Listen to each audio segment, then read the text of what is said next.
See something on your screen? Right there. You see that?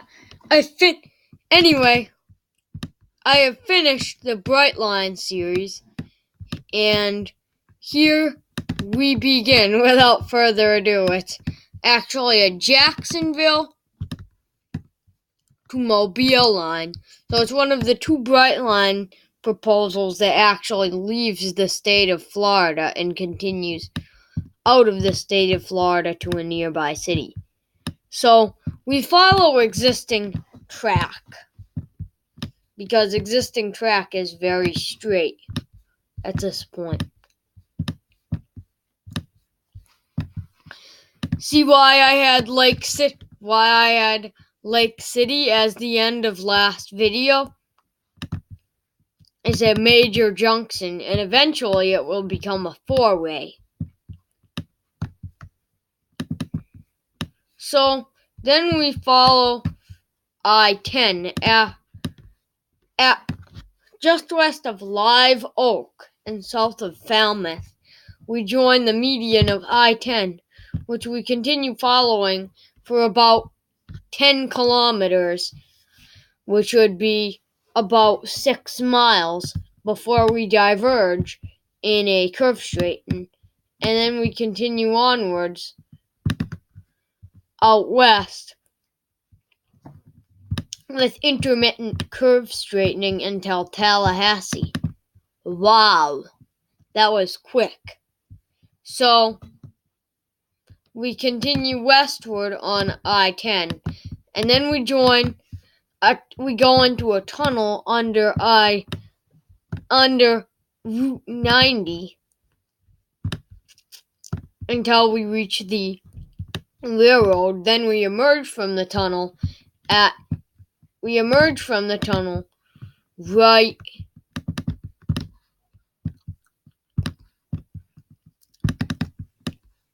the portal is right here, and then we join the existing tracks and follow them to Tallahassee Station, which for the sake of convenience I would put right here in between these two curves so that these two curves are actually worth it. Because if we put the station right here, then trains going eastward would have to slow down for the curves and then stay slow for the station, and trains going westward would have to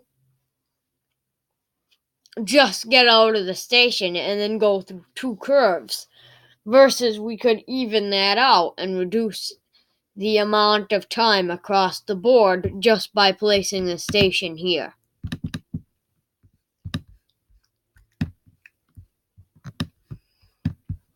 So we go across land that is not used at all, practically, out to Chipola, where we turn onto a series of power lines. Power lines are those clearings like this. They look like my screen is broken, but it's not. It's just that there's a power line there. And we follow them. Then we follow a separate power line. And then we follow that power line, curve around a power substation, and then we enter Tallahassee. And we enter Panama City.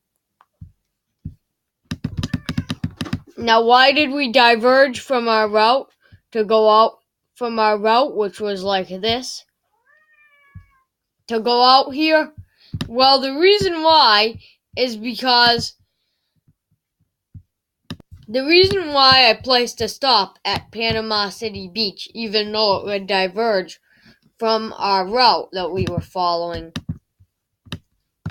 is because Panama City is about the size of Tallahassee. only a little bit smaller. If they were twin cities, they would be like these two cities in Texas, Midland and Odessa, which are both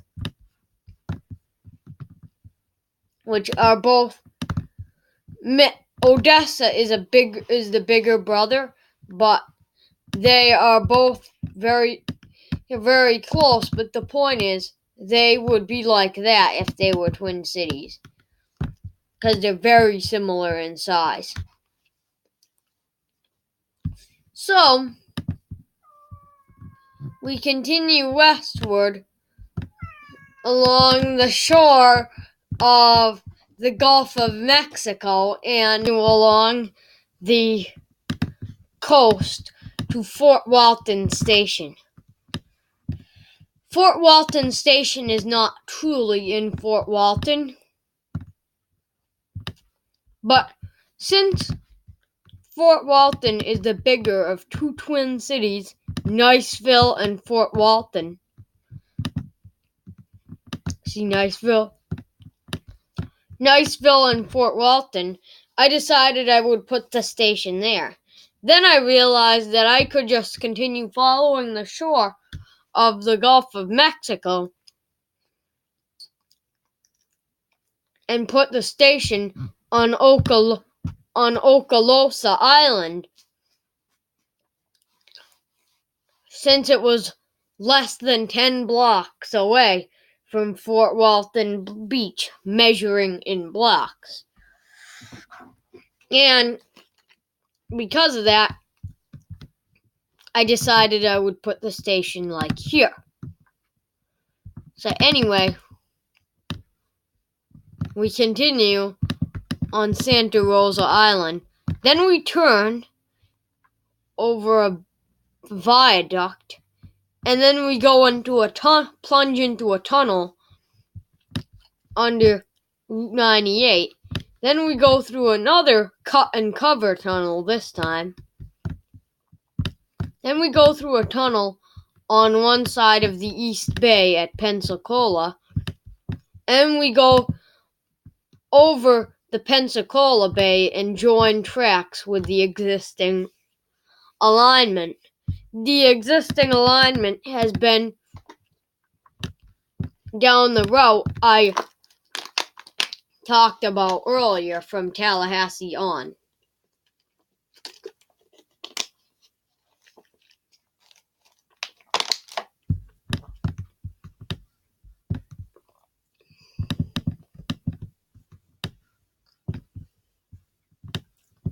So the station is right here,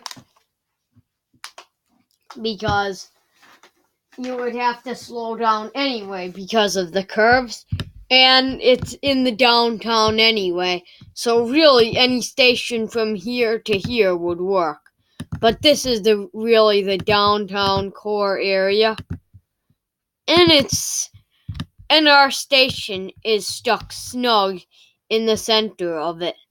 And plus, there's Pensacola Bay Center, which, if you put a station at Pensacola Bay Center, that would continue the tradition of always having your station always having an underground station under a sports stadium, kind of like Madison Square Garden and TD Garden for Penn Station and South Station, respectively.